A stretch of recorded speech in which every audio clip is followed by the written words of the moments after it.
Assalamualaikum warahmatullahi wabarakatuh. Baik, pada kesempatan kali ini saya akan menjelaskan tentang ketentuan umum zakat harta. Hari ini kita bahas tentang zakat harta, khususnya bagaimana perusahaan bisa jadi objek zakat. Jadi bukan cuma individu tapi juga badan usaha. Syarat perusahaan jadi objek zakat menurut Basnas Dompet Duafa 2006 itu kepemilikan muslim. Perusahaan harus dimiliki oleh muslim, baik sendiri maupun patungan. Usaha halal bidang usaha tidak boleh bertentangan dengan syariat. Ada nilai kekayaan, bisa dihitung nilainya. Berkembang, usaha punya potensi untuk tumbuh minimal 85 gram emas. Kekayaan perusahaan setara dengan nisab zakat. Disamakan dengan zakat perniagaan, jadi aturannya mirip dengan zakat perdagangan. Contoh singkatnya itu seperti bayangkan jika ada toko milik seorang muslim, usahanya halal, punya aset yang bisa dihitung, berkembang dan nilainya sudah setara 85 gram emas, maka toko itu wajib zakat. Jadi bukan hanya individu tapi juga badan harus juga mengeluarkan zakat. Yang kedua, keputusan Seminar Zakat Wahid 1984. Zakat perusahaan berlaku kalau ada aturan resmi, misalnya negara mewajibkan zakat perusahaan, anggaran dasar perusahaan tertulis di dokumen resmi perusahaan, keputusan RUPS, rapat pemegang saham menyetujui zakat, kerelaan pemegang saham. Saham mereka diwakilkan ke direksi untuk bayar zakat. Contoh singkatnya seperti kalau sebuah perusahaan besar punya aturan di anggaran dasar dan RUPS setuju, maka zakat bisa langsung dipotong dari keuntungan perusahaan itu sendiri, jadi tidak perlu dihitung kembali. Jadi intinya zakat harta bukan hanya untuk individu tapi juga bisa berlaku untuk perusahaan. Secara jelasnya kepemilikan muslim, usaha halal, hasil bisa dihitung, berkembang dan mencapai nisab. Selain itu, keputusan resmi perusahaan juga berperan. Resmi dengan zakat, perusahaan bukan hanya cari untung, tapi juga ikut menjaga keberkahan dalam laporan keuangannya. Assalamualaikum warahmatullahi wabarakatuh. Di sini saya akan menjelaskan tentang dasar hukum zakat perusahaan. Nah, zakat perusahaan itu berpijak pada dalil-dalil yang bersifat umum seperti yang bermaktub dalam firman Allah SWT surah Al-Baqarah ayat 267 dan juga surah At-Taubah ayat 103. Nah, pada bagian ini dijelaskan bahwa dasar hukum zakat perusahaan itu berasal dari Al-Quran. Walaupun pada zaman Rasulullah belum ada perusahaan seperti sekarang, para ulama itu berpendapat bahwa perusahaan tetap wajib mengeluarkan zakat karena memiliki harta dan juga memperoleh keuntungan. Nah, Quran Surah Al-Baqarah ayat 267 menjelaskan bahwa orang beriman itu diperintahkan untuk mengeluarkan sebagian harta dari hasil usaha yang baik.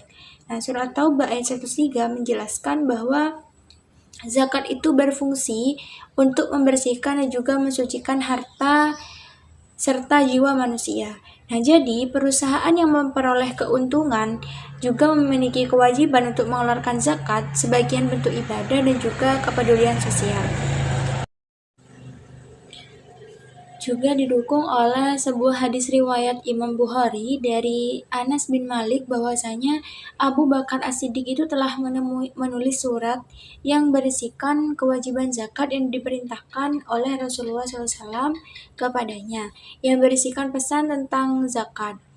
Nah, janganlah digabungkan sesuatu yang terpisah dan jangan pula dipisahkan sesuatu yang tergabung atau berserikat, karena takut mengeluarkan zakat dan apa-apa yang telah digabungkan dari dua orang yang telah berserikat atau berkongsi, maka keduanya harus dikembalikan atau diperlakukan secara sama.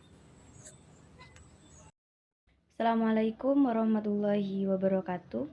Perkenalkan, nama saya Tia Afida. Pada video kali ini saya akan menjelaskan materi mengenai perhitungan zakat perusahaan. Nah, perusahaan yang telah memenuhi kriteria tertentu memiliki kewajiban untuk mengeluarkan zakat sebagai bentuk tanggung jawab sosial dan kepatuhan terhadap syariah. Nah, di dalam materi ini saya akan memaparkan 4 metode perhitungan zakat perusahaan secara runtut, lengkap dengan rumus dan contoh aplikasinya.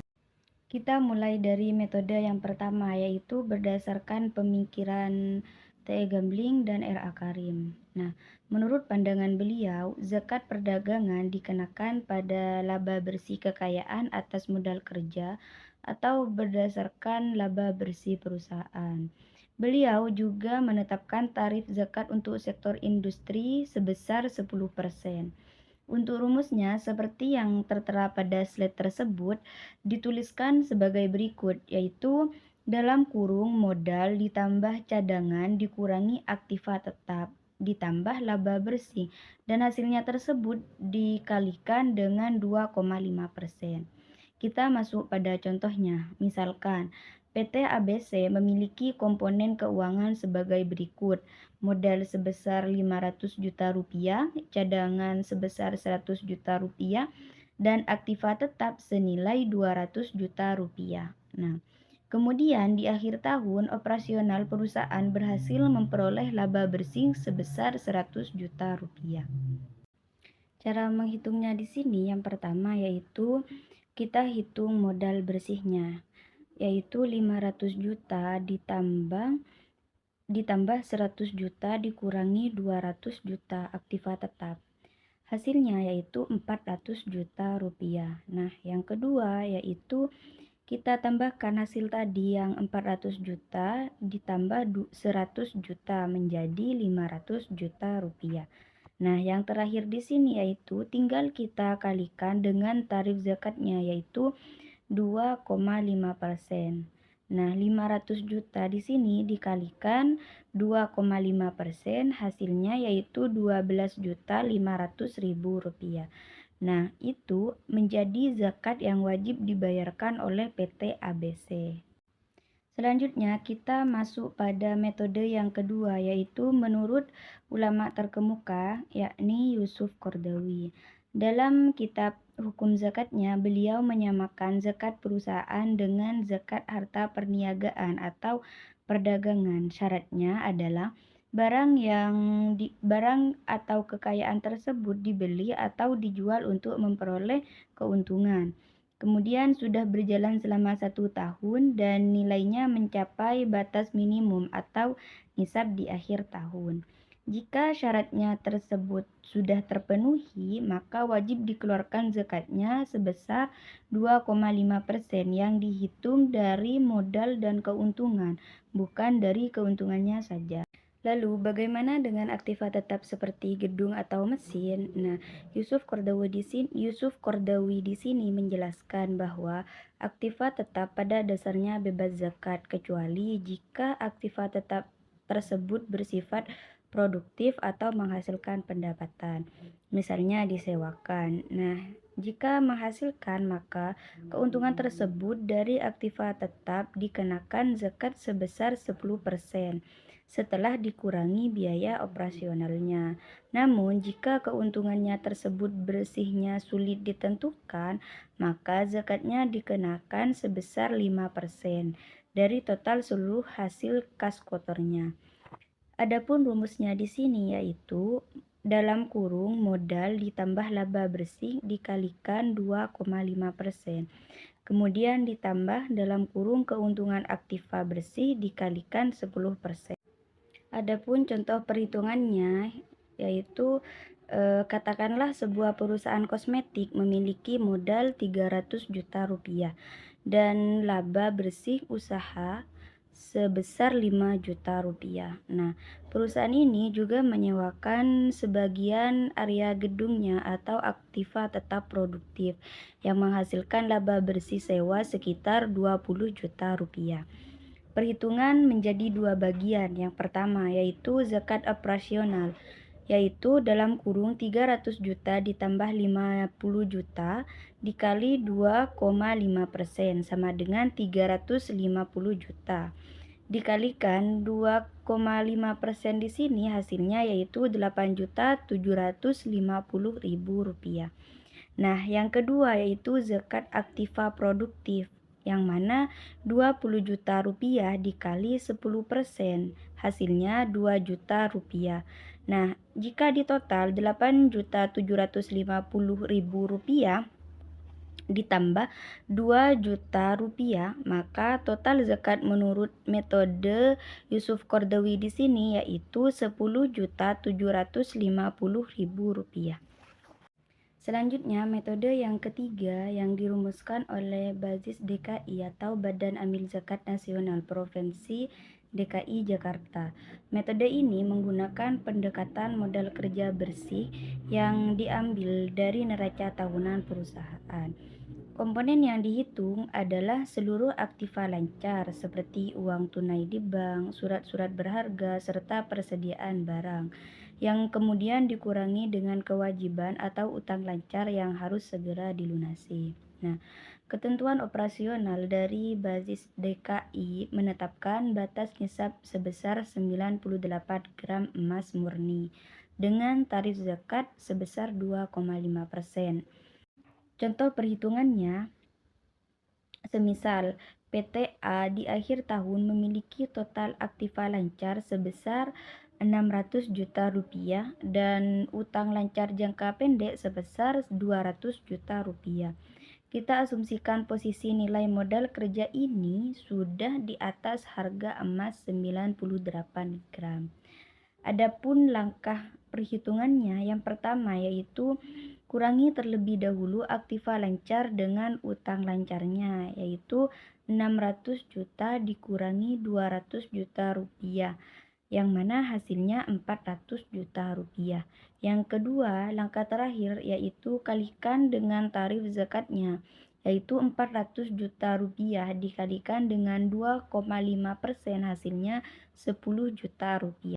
Metode yang keempat yaitu berasal dari Syarikat Takaful Malaysia Berhad. Nah, metode ini bisa dibilang merupakan metode yang paling praktis dan banyak digunakan karena langsung berbasis pada performa laba rugi perusahaan.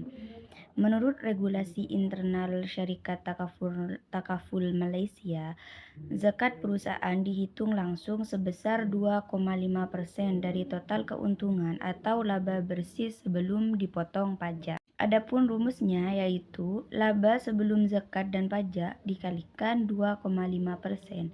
Contoh perhitungannya, jika sebuah perusahaan asuransi atau lembaga keuangan syariah berhasil mengantongi laba bersih sebelum kena pajak sebesar 800 juta rupiah pada laporan keuangan tahunnya, maka perhitungan zakatnya sangat ringkas, yakni kita langsung kalikan 800 juta rupiah dikalikan dengan tarif zakatnya yaitu 2,5%, maka yang didapatkan nilai zakat sebesar 20 juta rupiah.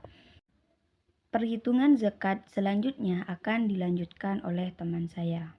Assalamualaikum warahmatullahi wabarakatuh. Baik, pada kesempatan kali ini saya akan melanjutkan penjelasan dari teman saya. Ada 3 yang akan saya jelaskan tentang metode perhitungan zakat perusahaan. Yang pertama, Bank Muamalat Indonesia, Hafiduddin, dan Atiyah. Metode Bank Muamalat Indonesia, perusahaan dihitung sebesar 2,5% dari laba setelah pajak. Dasar perhitungannya menggunakan laba yang disusun berdasarkan prinsip akuntansi yang berlaku atau PSAK.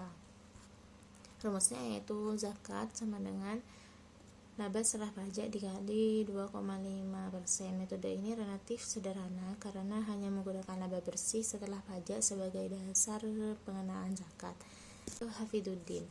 Menurut Hafiduddin, zakat usaha atau zakat perdagangan dihitung sebesar 2,5% dari total aktiva lancar ditambah laba bersih.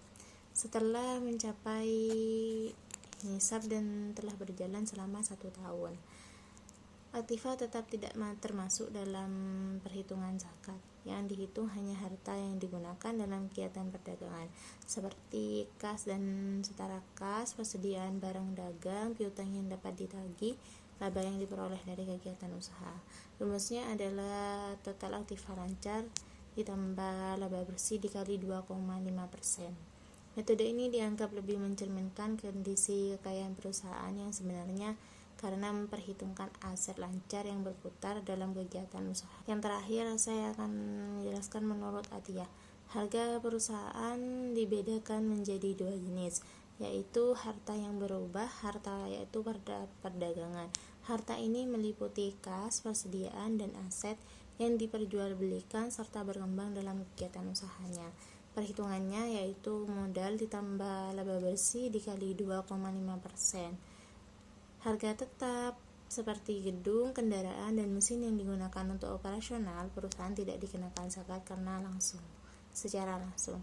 Namun apabila terjadi keuntungan dari kenaikan nilai atau pemanfaatan aset tetap tersebut, maka keuntungan yang diperoleh dikenakan zakat sebesar keuntungan aktiva tetap dikali 10%.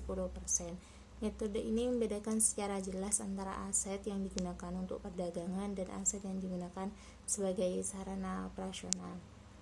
Baik, kesimpulan dari ketiga metode ini, Bank Muamalat Indonesia menghitung zakat sebesar laba setelah pajak sebesar 2,5%, sedangkan Hafidzuddin menggunakan perhitungan total aktiva lancar ditambah laba bersih sebesar 2,5%, dan Atiyah membedakan harta yang berubah dan harga tetap dengan tarif 2,5% untuk harta perdagangan dan 10% untuk keuntungan dari aktiva tetap. Dilanjutkan oleh teman saya.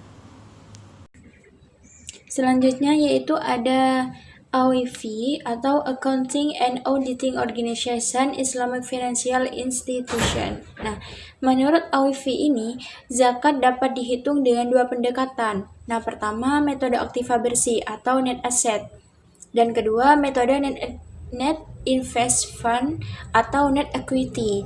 Zakat perusahaan 2,5% dengan dasar penanggalan komariah. Dan juga sedangkan perhitungan kewajiban zakat yang menggunakan penanggalan samsiah adalah sebesar 2,5775%.